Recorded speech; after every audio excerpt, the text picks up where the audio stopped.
At the start of my career, I was a motivated young executive striving to succeed in the banking industry. Fresh out of college, I quickly moved up the ranks, earning respect from my colleagues. My hard work paid off with a significant promotion and a generous bonus. Life seemed perfect with a promising career, supportive friends, and a beautiful fiancée named Georgia. We were planning our wedding and everything seemed to be falling into place. However, my job demanded long hours and I noticed subtle changes in Georgia's behavior. Once affectionate and attentive, she now seemed distant. I attributed it to pre-wedding stress, but the unease lingered. Despite my efforts to reconnect, the distance between us grew, making me question our relationship. One evening, while at a friend's house, I checked my phone connected to my apartment's security cameras after hearing strange noises.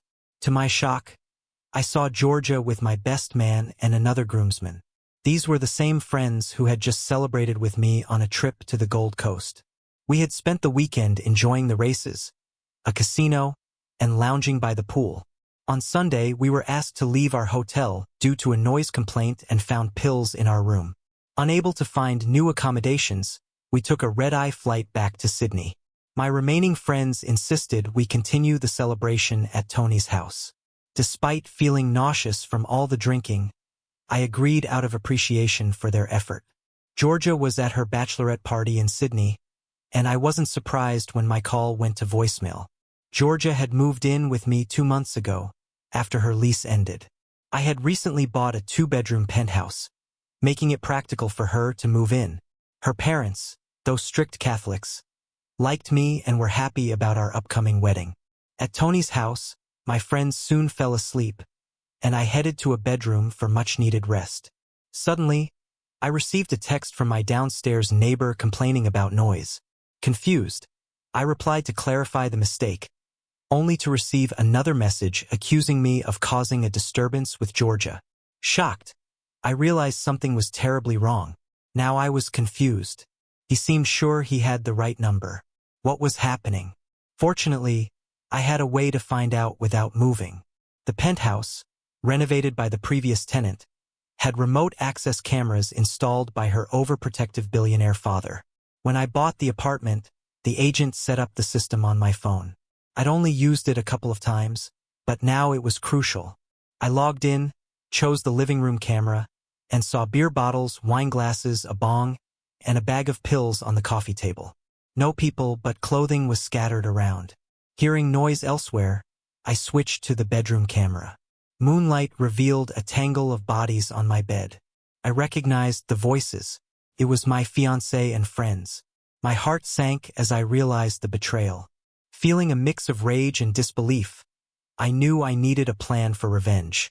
Checking the recordings, I saw the hard drive held 24 hours of footage. The video wasn't clear due to poor lighting, but their conversations were incriminating. Georgia and the guys talked about the wedding, with Tom bragging about a plan to distract me while they had their fun. Georgia mentioned not using birth control, playing Russian roulette with our future. Disgusted, I disconnected from the system. The hard drive kept recording in a hidden closet. Unable to sleep, I went to the living room where Tony and Jeff were snoring. I resisted the urge to strike Tony, grabbed a beer, and leafed through an old newspaper. A headline caught my eye. Police warn against drinking booze. It mentioned a group targeting intoxicated women. An idea formed. Just then, my phone buzzed again. My neighbor had filed a noise complaint with the police. Perfect. I called the police, ready to set my plan in motion. You've reached New South Wales Police. How can we help? The dispatcher asked. Oh my God. You need to get into my apartment. My fiancé might be in trouble, I said hysterically. Calm down, sir. Can you give me some details? The dispatcher replied. How can I calm down? Call someone immediately, I demanded. Why do you think this is happening, sir? The dispatcher asked. Still calm. My neighbor complained about the noise, but I'm not there. I'm here. Please send someone over, I pleaded. How do you know your neighbor complained? She asked. He messaged me, then said he filed a noise complaint. Please send someone, I'm begging you, I explained. What address was the noise complaint filed at? She inquired, making me feel like I was talking to a call center. I gave her my address. Please wait a moment, she instructed. 30 seconds later, she returned. I'm transferring you, she said. After another 30 seconds, a man's voice came on. This is Staff Sergeant Potts from the Sex Crimes Unit. Who is calling? He asked. Thank goodness, I'm Adam Spencer. Please send someone for my fiancée. Something terrible is happening. I pretended to cry. We have a unit nearby. Is there any chance it's someone else? Or that she has someone there? Sergeant Potts questioned. Whimpering didn't help, so I tried anger. We're getting married in 3 weeks. If this delay hurts her, I'll sue you and the department. I'll go on TV and write to every newspaper using your name, I threatened. Calm down, sir, we'll investigate. What's your fiancée's name and what was she doing tonight? Sergeant Potts asked, trying to soothe me. Georgia. She went to a bachelorette party in King's Cross, I replied. Okay, we have a unit in the area and they'll stop by. Are you calling from your cell? We need the number to keep you informed, he explained. Yes, should I go there too? I asked, still frantic. No, stay put until we get back to you, he instructed, and then hung up. It didn't go as I hoped. I wanted them to burst in immediately. 20 minutes later, my phone buzzed with a text from my neighbor. Sorry, dude. Thought it was you. Police are on their way up. Weapons and helmets and everything. Hope George is okay. Praying for you both, the text read. Holy crap, they bought it. I logged back into the security system. Switching to the living room camera, I saw nothing yet. 3 minutes passed and then the door slowly opened. 2 officers in bulletproof vests with pistols drawn entered, signaled, and 4 more followed. I switched to the bedroom camera where chaos erupted. Police stormed in yelling, armed police, get down. Tom and Carl were quickly handcuffed. What the hell is this? Tom shouted. That'll be the last girl you see for a while, an officer roared. What? She sure as hell didn't mind, Carl added. They dragged the guys out. A policewoman wrapped a blanket around Georgia, calming her. It's okay, Georgia. You're safe now. The sergeant will call your fiancé to meet us at the hospital, she assured. At the hospital? Georgia asked, confused.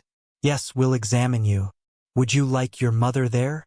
The hospital has a great team for survivors, the policewoman offered. Georgia looked stunned. Survivors? She stammered. It's okay, honey. They can't hurt you now. Take your time. The paramedics will be here soon, the policewoman reassured her. This will be interesting. Will she lie or admit it was consensual and show her true colors? Everyone here knows she's engaged. I switched cameras to check on Tom and Carl. They sat in their underwear as a cop questioned them about the pills. But they stayed silent. I think you've crossed into dealer territory, risking at least 3 years in prison. Help us now and we can all go to bed early. They stayed silent. All right, have it your way. Take them to the station, the cop ordered. The officers led the boys out. Another officer gestured for the woman to come out, and they spoke quietly. After a moment, the man pulled out his cell phone and called. My phone started ringing. Hello? I tried to sound as anxious as possible. Mr. Spencer, this is Staff Sergeant Potts, he said. What happened? Have you found Georgia? Is she okay? I bombarded him with questions. Calm down, Mr. Spencer, we found your fiancée. She'll be taken to the hospital soon. Sergeant Potts replied. Is she all right? I asked urgently. Yes, this is just a precaution. We'll be at St. Vincent's in about 10 minutes. Call me when you arrive and I'll give you more details, he informed me. Then hung up before I could say more. I hailed a cab and left Tony's house, unsure how the police would handle the situation. Would they believe Georgia or Tom and Carl? I needed to stay alert to manage this. At the hospital, a constable met me and led me to a side room. Inside, a tall, thin man with a hooked nose was on the phone. The constable told him I was here. The man ended his call and approached me with an outstretched hand. Staff Sergeant Potts, he said, shaking my hand. Adam Spencer. Where's my fiancée? I asked. She's with the doctor. You'll see her soon, but I need a word first. He pointed to a chair and we sat down. 5 armed officers entered your apartment and detained 2 men. They're being questioned now, he began. Your fiancée, Georgia, I interrupted. Georgia is being examined. She'll be done soon. Meanwhile, I have some questions for you, he continued. Is that necessary? I asked, irritated. Yes, her welfare is our priority, he stated firmly. I want to see her, I muttered, and you will. But first, where were you tonight? He asked. Why does it matter? I retorted. If you were home, Georgia wouldn't be here, he pointed out. I was at a friend's house. We returned late from Brisbane, and one of my friends insisted I stay over, I explained. Where was that? He inquired. Renwick or a nearby suburb, I replied. When did your neighbor contact you about the noise? He continued. I'll check my phone. 11:45 p.m., I answered, looking at my phone. I want to show you some pictures. Tell me if you recognize these men, he said, showing me some photos. Is this standard procedure? I asked skeptically. It's just a hunch. These two look like office workers, not criminals, he noted. He showed me pictures and I acted shocked and angry. Why do you have pictures of Tom and Carl? I demanded. Who are they? He asked. Tom is my best man. Carl is one of my groomsmen. Why were they in my apartment? I asked, bewildered. They were the two unclothed guys we found, he replied. Why weren't they at your party? He asked. They left Brisbane early, saying they had work, I answered. That's what they said. I slumped in my chair, trying to look dejected. A voice from behind interrupted. Excuse me, Mick, can I have a word? It was the policewoman from my apartment. Could you step outside, Mr. Spencer? She asked. I left my phone, recording the conversation. They spoke quietly, then both left. I'll be right back with your fiancé, Sergeant Potts assured me. Sorry, Georgia, I muttered as I listened to the recording. We've done all the checks. I've written a statement, but she hasn't signed it, the policewoman said. How do you feel about that? Potts asked. It seems odd. She had an affair, but consent doesn't seem to be the issue. Her story sounds like a TV script. Maybe we caught her having one last fling before the wedding, she speculated. I agree. The guys don't fit the crime. Her boyfriend seems too shocked, Potts noted. How should we proceed? She asked. Let's read George's statement. Maybe you'll remember what I forgot to ask. Before she signs, remind her about perjury penalties, he advised. Okay, how far can I push her? She inquired. Just enough to scare her and get the truth, Potts instructed. Let's go see her, he said, standing up. They left the room. I stopped the tape, wondering what Georgia would do. It was time to set my revenge in motion. I dialed a contact. Eric Town speaking, Eric answered. Eric wrote for the business section in a gossip column called CBD. I met him at a fundraiser and we hit it off. Hey Eric, it's Adam. I greeted him. Adam, what's going on at this hour? He asked, surprised. I have a story for you. Is your column for tomorrow done? I asked. Just finished. It's been quiet. Got any hot gossip? He inquired. Is it too late to tell you? I asked. If you hurry, he replied. 2 young execs are in an interrogation room, I revealed. Seriously, can I use names? He asked, intrigued. Only if you want a lawsuit, I warned. I'll put it in the Guess Who section, he decided. Eric's column had a Guess Who section for juicy unnamed gossip. It was popular among city office workers. Tom and Carl, I said evenly. Your best man and groomsman, who did they attack? Eric asked. My fiancé, or should I say ex-fiancé? I couldn't hide my bitterness. Oh, Eric paused. I'm not really surprised. What does that mean? I raised my voice, earning a stern look from a passing nurse. There were rumors about Georgia and her boss. Maybe she was offered as an incentive for clients, Eric said. Damn it. How was I so blind? I muttered. It's called love, Adam. Do you want me to run this story? He asked. Yes, burn them, I replied. Consider it done, he assured me. We hung up. A policewoman approached. I'm Constable Haven. Can we talk? Georgia will be here soon and I want to help you both, she said. I smiled and let her counsel me, though it was tedious. Georgia arrived with Sergeant Potts. I acted like a concerned fiancé, comforting her while planning my next steps. 3 of my wedding party were in trouble, but there were still 2 more to go. The officers gave me their business cards and we left. On the way home, Georgia thanked me, saying how much she loved me. At our apartment, I started cleaning up. Georgia wanted me in bed, but I needed to check with the doctor first. "Come on, baby, hold me," Georgia said. "I'll be there soon, just cleaning up." She eventually went to bed. I downloaded and watched the video from my hard drive. It was clear. No maltreatment had occurred. Georgia and the guys discussed pills and business deals. It was enough for possession with intent to distribute. I planned to send the footage to the police at noon, but decided to call now to show I wasn't hiding anything. I dialed Sergeant Potts, surprised when he answered. "Hello, Staff Sergeant Potts." He sounded annoyed. I hoped I hadn't woken him. "It's Adam Spencer. I met you at the hospital when I picked up my fiancée. Did I wake you?" I asked. "No, I work the night shift. I don't go to bed until 8. His mood was still sour. "I don't want to take much of your time, but..." I paused for effect. "There are 3 security cameras in my apartment connected to a hard drive." I snorted and cleared my throat. "Why didn't you mention this earlier? Were you watching the footage?" His interest peaked. "With everything going on, I forgot. I saw the footage and..." I stopped, pretending to hold back tears. "What did you see, Adam? Are you there?" He pressed. "I don't think it was a maltreatment. They came in laughing and kissing." I let out a strangled cry. "And the pills?" he asked. "I saw them putting the pills on the coffee table," I admitted. "I need that tape. 2 lawyers here are threatening lawsuits. Can you send it?" He requested. "I'll email it to you. Give me the address." I replied. He gave me the address and hung up. I sent all the footage from the 3 cameras. Then I tried to sleep but couldn't. Around 5, the phone rang. "Sorry to wake you," Sergeant Potts sounded much cheerier. "I was in bed but couldn't sleep," I said sharply. "Understandable. Can we meet for coffee at 8? There are some things I want to discuss," he asked. "Sure. I have no plans," I replied bitterly. "There's a coffee shop in Surrey Hills near the Oxford Tavern. Do you know it?" he inquired. "Yeah, I'll see you at 8, I confirmed. I tried to sleep but ended up lying awake. At 7 a.m., I showered. Georgia was still asleep or pretending to be.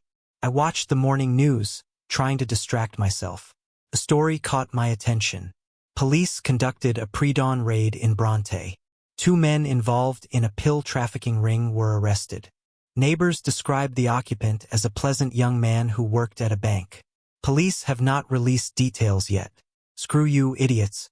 Sergeant Potts would be pleased. I got dressed to meet the sergeant but remembered my conversation with the gossip columnist. I checked the online supplement of the CBI column.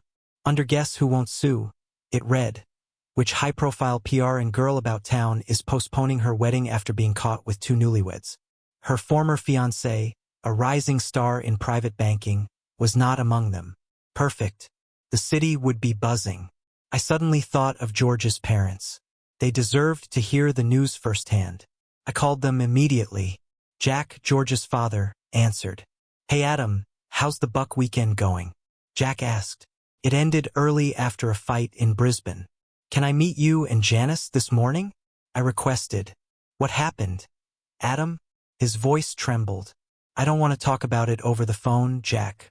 It's not related to this morning's paper." Jack, a city retiree, read the business section daily. "I'll explain everything in person. Can you come to town?" I asked. "Okay, we'll be there around 11. Where do you want to meet?" he asked. "That pastry shop by your old office. They still have the best treats," I suggested. "Okay, we'll see you there. Just one thing, Adam. Please don't make any rash decisions until you know everything." Jack pleaded. "I already know too much, Jack. I'm sorry." Real tears filled my eyes. After saying goodbye, I stepped outside. It was a beautiful sunny day in Sydney. Late fall is always the best. The sun isn't too harsh and the humidity is lower. I decided to walk to the meeting, arriving a bit late. Sergeant Potts was about to leave when I entered the cafe. "I thought bankers were punctual," he said. "I'm still on vacation," I replied grumpily as I sat down. He smiled. "Good news. The CCTV footage was very informative. It gave us enough to work with. We split them up, and when we asked about the pills, they both assumed the other had sold them. The waitress brought my orange juice and his warm milk. Police work has changed, he said, sipping his milk. We got Tony's name and searched his house, finding more. The narcotics division is thrilled. Tony is trying to cut a deal by giving up his supplier. What happens to them now? I asked. They have a bail hearing tomorrow morning. Possibly Tony too if he gets a deal, he replied. A public hearing? I inquired. Yes, he grinned. Their lawyers want a private hearing, but the prosecutor wants it public. Seems you do too. He unfolded the Morning Herald, showing the CBI column. I don't know what you mean. I tried to look innocent. Your surveillance system might have remote access and a time map. Should I get a warrant to see for myself? He suggested. Maybe by then the hard drive will be corrupted, I responded. He laughed. Keep your shirt on, Adam. I'm not after you. I want to know what you want to happen to Georgia, he said. What do you mean? I asked. She could be charged with perjury, but it might be dismissed as a first offense. Or we could forget it. Unless you want retribution, which seems likely. He waved the paper. I'm not sure what you mean. I played dumb. Call me after 6 tonight if you want me to press charges or I'll bury it. He got up and left. I finished my juice and walked into the bright sunlight heading toward the city. The next part of my revenge was to show up at work looking disheveled and depressed. This would fuel gossip and unsettle Tom and Carl. As I entered the bank lobby, I noticed guards elbowing each other and pointing at me. This continued as I walked to the elevators. I got on the first one and was joined by several others. The mailman rushed in as the doors were closing. Adam, how was your weekend? The secretary pretended to lose her balance and kicked the cart into the mailman's shins. How careful, miss. He exited on the next floor, still rubbing his shins. The others in the elevator were silent, staring at the floor. I rode to the top floor aiming for the CEO's office. Only the receptionist remained who had silenced the mailman. She put her hand on my shoulder. I'm sorry about what happened. If you need to talk, here's my number. She handed me a slip of paper and walked away. I threw the note in the trash, guessing she had a stack of them. I headed for the CEO's office. His secretary, a formidable woman, looked at me over her glasses. Adam, darling, what are you doing here? You have 2 more days off. I'd never seen her so conciliatory. I was wondering if I could see Mr. Turnbull for a moment. I blushed under her sympathetic gaze. He's taking a break between calls. I'll check if he can see you. She slid off her chair, knocked on the door and peeked inside to ask. She returned with a smile. Mr. Turnbull will be right with you. Have a seat. She climbed back into her chair. I sat down. She seemed to hesitate, then spoke. I was abandoned at the altar. At least you found out in time. She quickly returned to her work, seemingly regretting her comment. Mr. Turnbull soon appeared and invited me in. He was a tall man with graying, curly hair, known for his lunchtime jogs. He gestured for me to sit. Adam, I wasn't expecting you.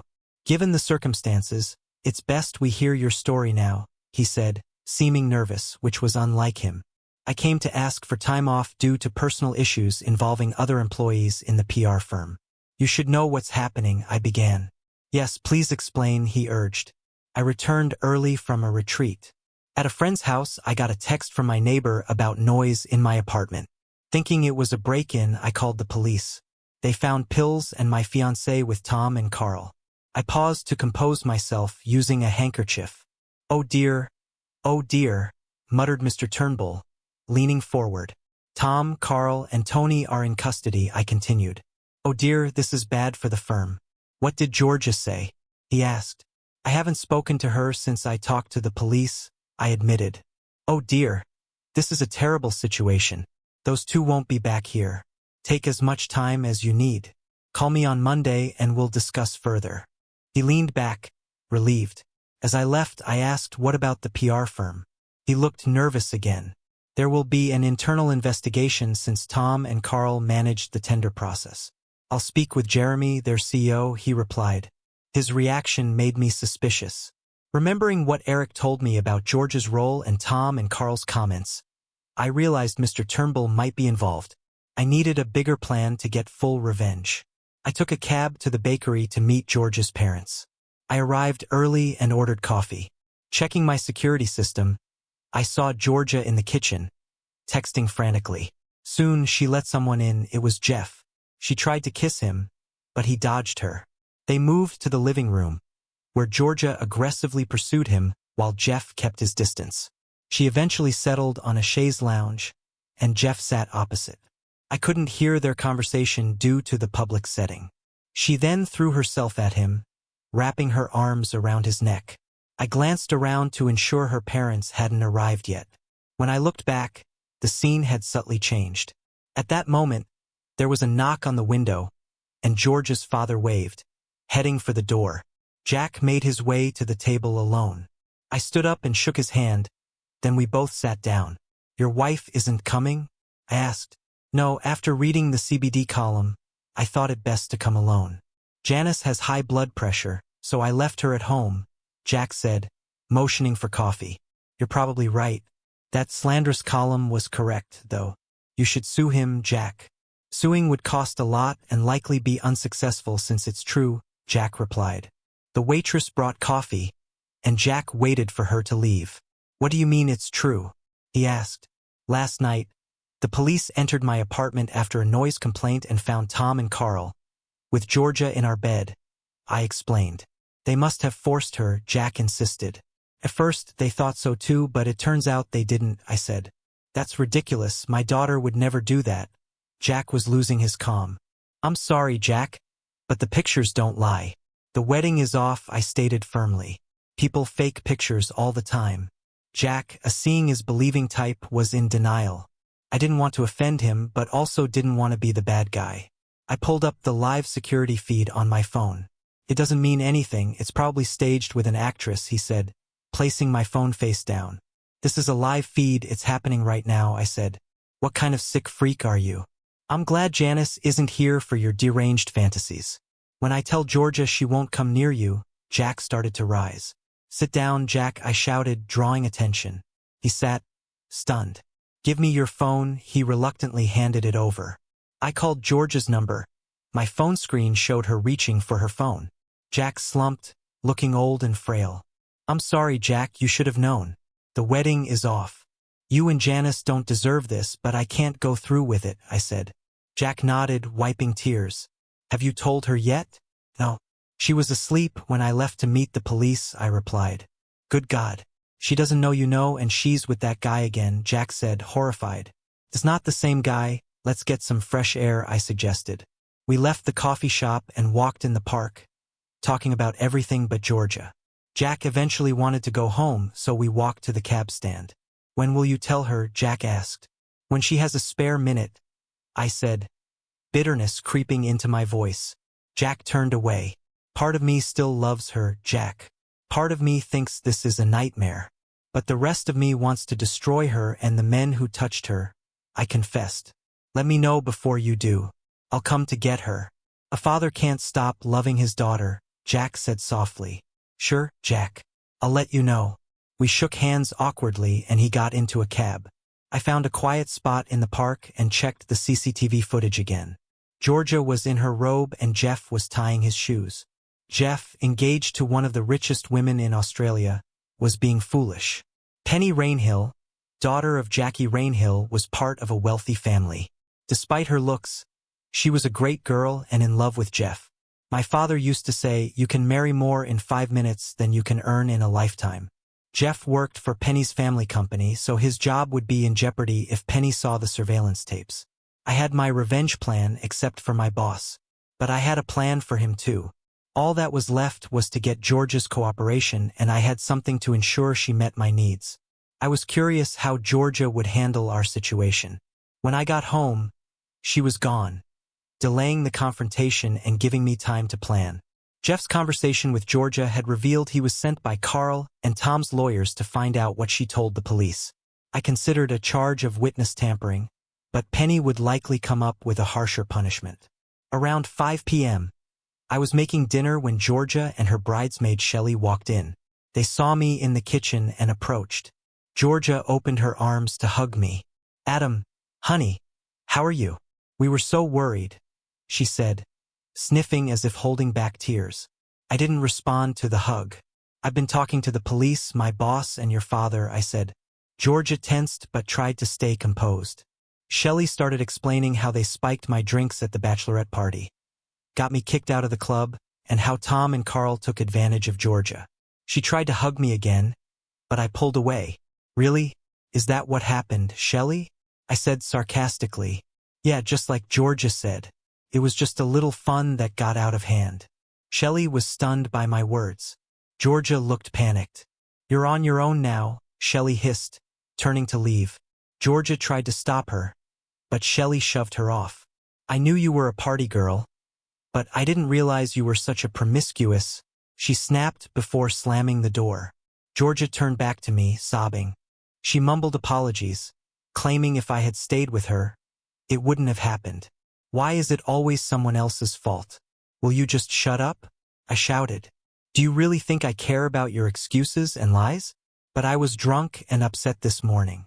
It's only twice. I'll be good, please. Only twice? I mimicked Tom's voice. God, I missed your back so much. Georgia was shocked. Remember when you moved in, I told you about the security system and cameras? Yes, but you said you didn't use them, I said. I don't, but they still work.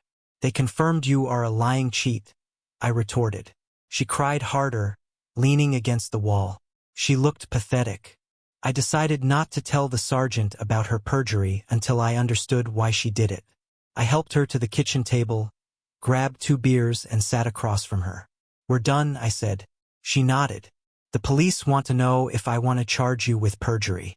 I have until 6 p.m. to decide, so you have half an hour to answer my questions truthfully, and I'll tell them to forget about it. Please, Adam, don't, she pleaded. Answer my questions or wait for the police, I said firmly. She nodded, taking a sip of beer. Did you sleep with your boss? I asked. She nodded, wiping her tears. For how long? I continued. About 9 months, she said, sniffling. You were only there for 10. What the hell? I exclaimed. I was recruited for a new strike team. My boss, Jeremy, wasn't happy with my work. He said I needed to flaunt my strengths, she explained. Why did you put up with that? You're the miracle child, the youngest to get $1 million bonus. I was on my 3rd job in 2 years, trying to make a name for myself, I said, anger surging. Entertaining your boss might get you noticed, but not in a good way. I brought them for big accounts, she said defensively. I can't believe you're bragging about being a corporate strumpet. Now they'll discard you and you'll have to start turning tricks for real, I shot back. Jeremy wanted backup, so I secretly recorded some meetings. I kept copies to cover myself, she revealed. Interesting. If I could get a copy of one with you and Mr. Turnbull, I might be able to take him down. Where are the copies? I asked, hoping they weren't at work. On my desk. At work, she admitted. Crap, I said, slamming the beer bottle down. What's the matter? Georgia looked startled. I need a copy with you and Mr. Turnbull, I said, walking to the window. I never, she began. I turned and gave her a hard stare. Well, she stammered. How did you figure it out? She asked. It's obvious. You use your assets to get new customers. Our bank is a new customer, I pointed out. If you want it so badly, I'll go to work and make a copy, Georgia shouted, standing abruptly and knocking over her chair. She grabbed her keys. You're not going through the front door, I called after her. She stopped and turned. What do you mean? She asked. Your boss will cover his tracks. You'll be met by a guard with a box of your stuff. They won't let you near the computer, I explained. Georgia bit her lip in doubt. Tossing her keys on the desk, she walked back and disappeared into the office. I peeked inside. Georgia was sitting in my chair, booting up my computer. I can remotely access my computer, Georgia announced triumphantly. I watched as she typed in the access code repeatedly. Her shoulders slumped as she realized she was locked out. Damn idiots. She slumped back, then sat up with renewed energy. There's a back door to Jeremy's computer. Yes, I'm in. I moved behind her chair. Copy everything, I said. You need leverage for a severance package. More importantly, I wanted to mess up my boss's life.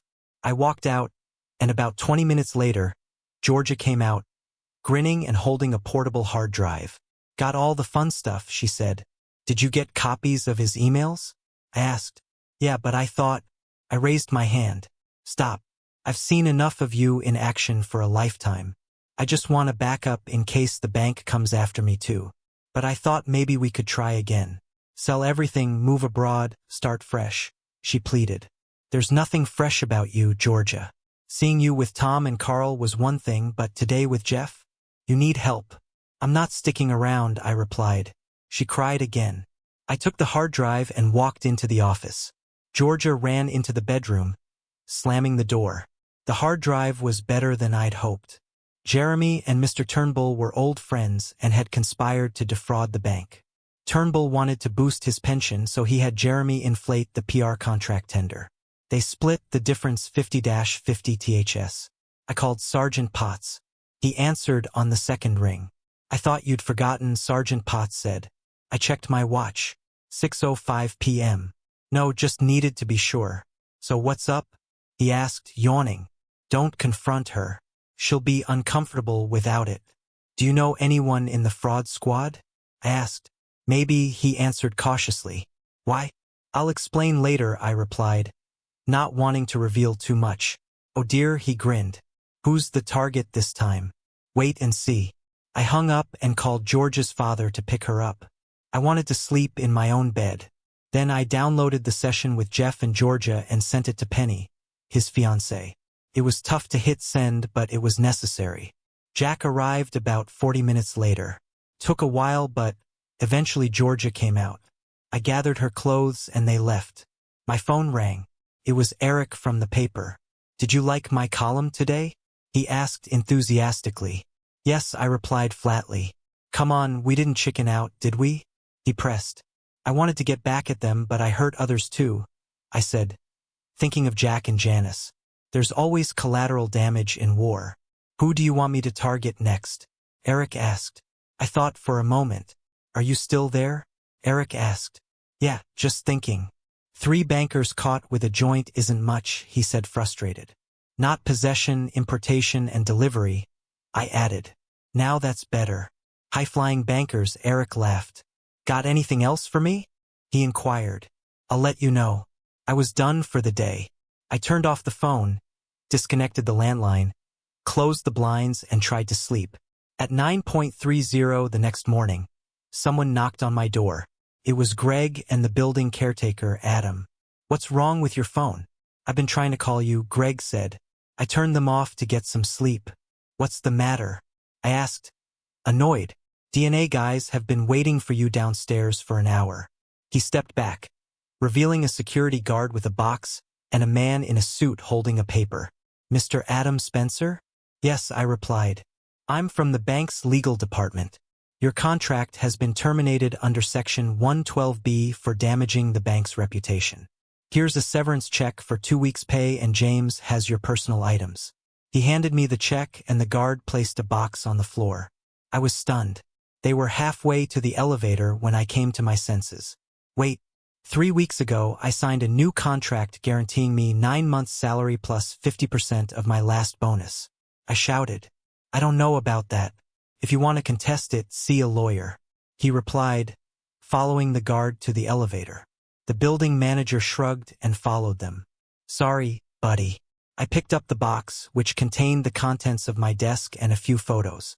I wasn't letting them get away with this. I called the lawyer who had reviewed my recent contract. Your new contract should be effective immediately. Have you been paid yet? He asked.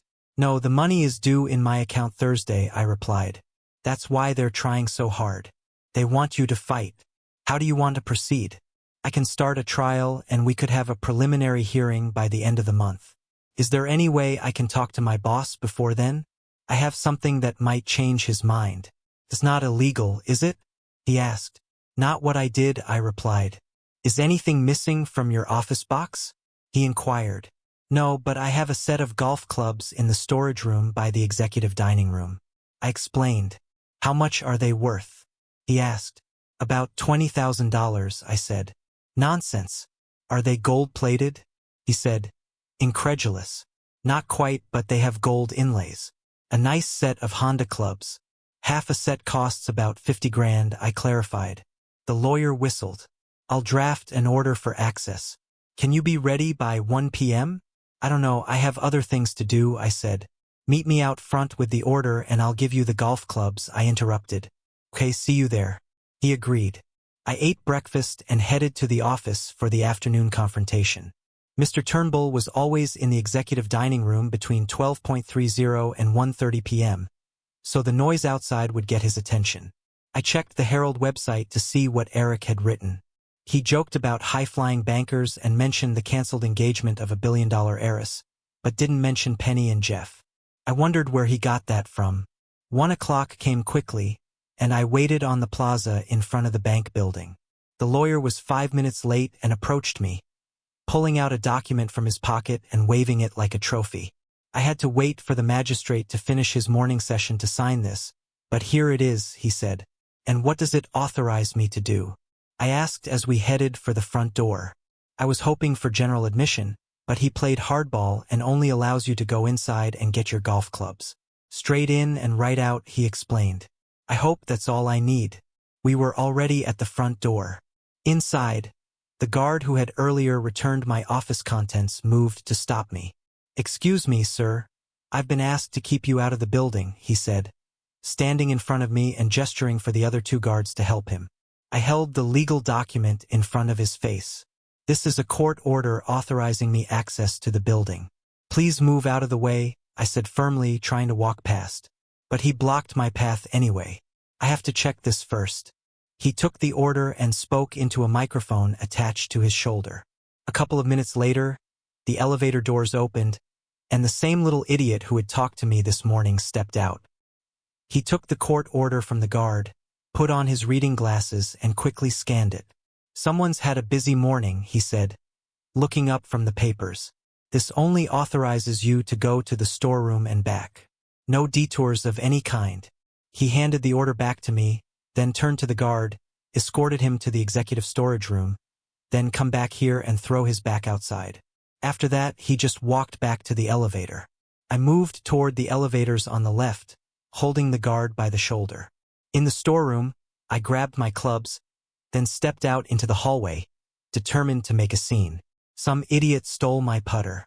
I dropped my clubs and headed down the hallway toward the executive dining room.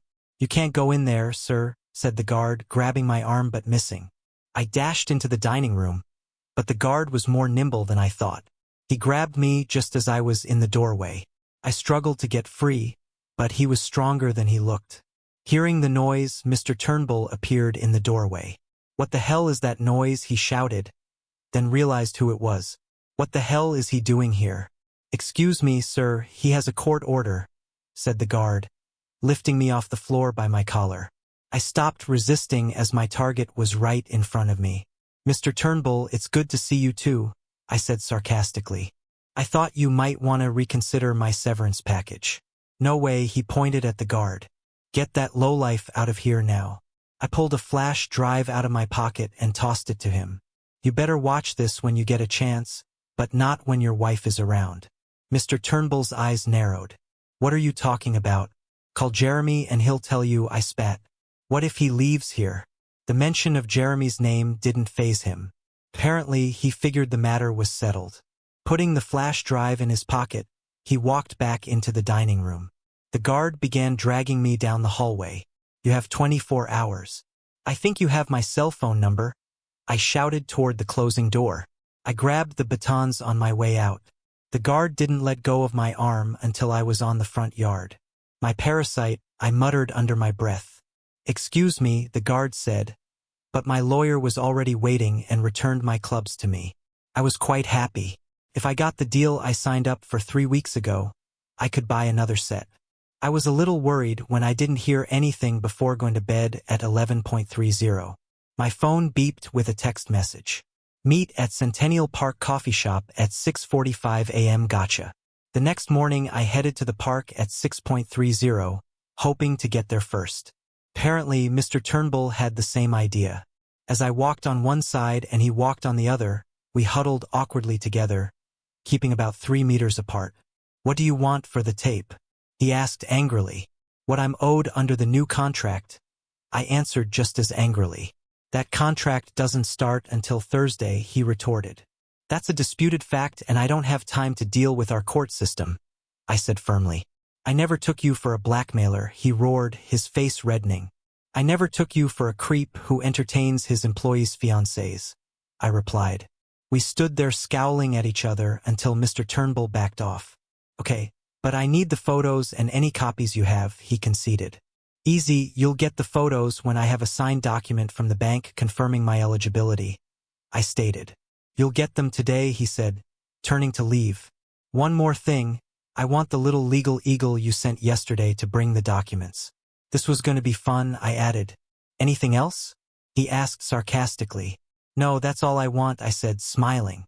Nah, he stepped back a little and then came back closer. You know you'll never work in this town. No, make that this country. Never again, you little crap, he hissed. That's a risk I'm willing to take, I replied calmly, watching him walk away. Nice doing business with you, I said with a laugh as he walked away. I still had the emails between Turnbull and Jeremy and would turn them over to the fraud squad as soon as the money arrived in my bank account. The next few days went relatively smoothly for me. The next morning, a snippy little legal eagle from the bank showed up on my doorstep with some forms for me to sign. He left me a copy and told me the money would be paid on Thursday.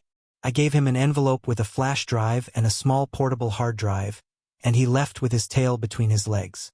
Thursday morning, Jack and Doris came over and picked up the rest of George's things. They had a problem with Georgia. She got drunk and went to her boss's house to cause a scene in front of his wife. The police were called, warned her to go home, but then picked her up for DUI. She tested the system and immediately lost her license. Tom, Carl, and Tony were released on bail, but the prosecutor was tough. He appeared on corporate morning TV. He didn't mention specifics to avoid jeopardizing the cases, but the conclusion was clear, especially when the hourly news showed the three guys leaving the courtroom and trying to hide their faces. It was like Jeff had vanished off the face of the earth. I talked to Eric, and he said there was a rumor that he'd been sent to some South American hole by Penny's mom. The company was exploring for minerals there, and the locals weren't happy about it. Thursday afternoon at 4:55 p.m., my bank account was $720,000 richer, and at 4:59 p.m., I was on the phone with Sergeant Potts. The next morning, 2 detectives from the fraud squad and a guy from the investment and securities division came to see me. I showed them the emails. They said it looked like a conspiracy to commit fraud. Then came the all-important question. How did you get these emails? I had to admit that they were not obtained legally. The detectives were getting annoyed, feeling they had wasted their time. We know all these big guys are running scams, but they're surrounded by big legal fences. We can't drag them in here and make them tell their story. The securities guy was more relaxed. Calm down, guys. We're treating these letters as pointers on where to look. It'll take some time, but there will be a paper trail. It's best to forget we've even seen this correspondence. I don't want to jeopardize any convictions. They left and I was alone. Mr. Turnbull seemed to have started a rumor about me. I contacted competing banks with job offers, but the HR people wouldn't return my calls. I was walking down the street outside my building, wondering what to do when a black car pulled up to the curb next to me. The window rolled down, and in the back seat was Penny Rainhill. You look as lost as I feel, she said seriously. Then a wide smile appeared on her face. I've refueled the company jet and am waiting for you on the tarmac. Do you want to get some rest? Sit around feeling sorry for yourself? Or go on vacation? I hesitated, rubbing my chin. Give me 5 minutes and I'll pack a suitcase. Screw it, just get in. You won't need a lot of clothes. Where we're going and where are we going? I asked, throwing caution to the wind and opening the car door. To a family compound in Mauritius. It has its own beach, pool, golf course, and chef. Let's go, I exclaimed as she tapped on the glass separating the front and back seats to signal the driver to go to the airport. 25 minutes later, we were seated in the Rainhill family's Gulfstream airplane and on our way. 3 weeks turned into 5 months. A fantastic vacation. Had I hooked up with Penny? Sure. And with the stewardess, the maid, and half a dozen local girls, Penny was just a wild girl. When she decided to have fun, it was an amazing sight. But that's another story. Why did I come back? Simple. I wanted a front row seat at Mr. Turnbull's fraud and racketeering hearings. He walked in at the beginning of the hearing all relaxed, chatting with his team of lawyers. The bank supported him, so he had a lead and assistant barrister, 2 assistants, and a solicitor. By the end of the first day, his tie was loosened, and beads of sweat appeared on his face as he spoke anxiously to his solicitor. The case was not going well. The prosecution was thorough, presenting a long and complicated paper trail that linked Mr. Turnbull to Jeremy and the PR deal. At the end of the day, it emerged that Jeremy had turned himself in the day before. He had admitted wrongdoing and was going to plead guilty to a slightly lesser charge in exchange for testifying against his co-conspirators. Sensing the inevitable, the bank withdrew its support. On the second day, Mr. Turnbull came to the hearing in a depressed state, with only a briefing lawyer. One of the bank's legal department representatives made a statement to the court that the bank was no longer providing legal assistance to Mr. Turnbull and intended to take civil action against him to recover some funds. With no serious faces left in the room, the prosecution wrapped up the case quickly. When it was the defense's turn, they showed their desperation by presenting a hard drive with photos of Mr. Turnbull, Jeremy, and Georgia. They claimed Jeremy had blackmailed him into the conspiracy after Georgia secretly taped him. The press rushed to the doors, smartphones at the ready to relay the juicy gossip. This put Georgia into the fray, and she was summoned to court. Jeremy had to go back to the dock, too. The whole sordid saga played out in front of the press, and for a week it was the main topic of newspapers and TV broadcasts. Mr. Turnbull's defense was at its best until the prosecutor called Tom and Carl to the stand. They explained that Mr. Turnbull's enthusiasm for his old high school friends predated the video. The defendants tried to discredit them because they were serving a 4-year prison sentence, but their words apparently resonated with the judge. He deemed the case worth pursuing and referred Mr. Turnbull to trial. After the circus of taking the case to trial, it turned out Mr. Turnbull lost his appetite for fighting, changed his plea to guilty, and got 2.5 years in prison. I wish I could say he ended up penniless and alone, but we all know those white-collar types are too smart for that. Shortly before his indictment, he must have gotten word that the securities people were sniffing around for something. He transferred most of his assets into his wife's name, and she started divorce proceedings.